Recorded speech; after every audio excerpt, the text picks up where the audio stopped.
वापस ये खेत में पीले कैसे हो गए हैं? पिछली बार तो ये ग्रीन थे। ऐसा होता है मिन्नी। ये गंदम अब पककर तैयार हो गई है। जब गंदम का रंग सुनहरा हो जाए तो इसका मतलब है कि अब कटाई का वक्त आ गया है। बाबा कह रहे थे कि कल गंदम की कटाई शुरू करेंगे। चलो अब चलें, कल फिर खेत में आएंगे। गंदम की कटाई के लिए बाबा किसानों को लेकर आने ही वाले हैं। हाँ, आज बहुत मजा आएगा। वह बच्चे हमसे पहले पहुंचे हुए हैं। अल्लाह का नाम लेकर कटाई शुरू करो। बाबा कटाई तो बहुत आहिस्ता आहिस्ता हो रही है। एक एक पौधा काटना तो बहुत मुश्किल है। जिस किसान की गंदम बहुत ज्यादा हो, क्या वो भी इसी तरह दरातियों से कटाई करते हैं? इसमें तो बहुत से दिन लग जाएंगे।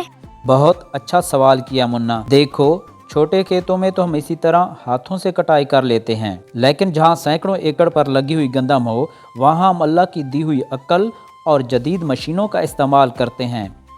जी मुन्ना, अब तो ऐसी मशीनें आ गई हैं जो घंटों का काम मिनटों में कर देती हैं। अच्छा जी। इसे कंबाइन हार्वेस्टर कहते हैं। ये मशीन एक ही वक्त में गंदम काट भी देती है, दाने अलग भी करती है और भूसा भी बना देती है। इससे किसान का वक्त भी बचता है और फसल भी ज़ाय नहीं होती। बच्चों, चाहे हाथों से कटाई हो या मशीन से, असल चीज़ किसान की मेहनत और वक्त की पाबंदी है। अगर हम वक्त पर कटाई ना करें तो आंधी और बारिश फसल खराब कर सकते हैं।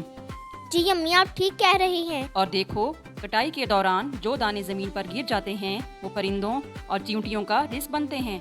अल्लाह पाक ने इस फसल में सबका हिस्सा रखा है।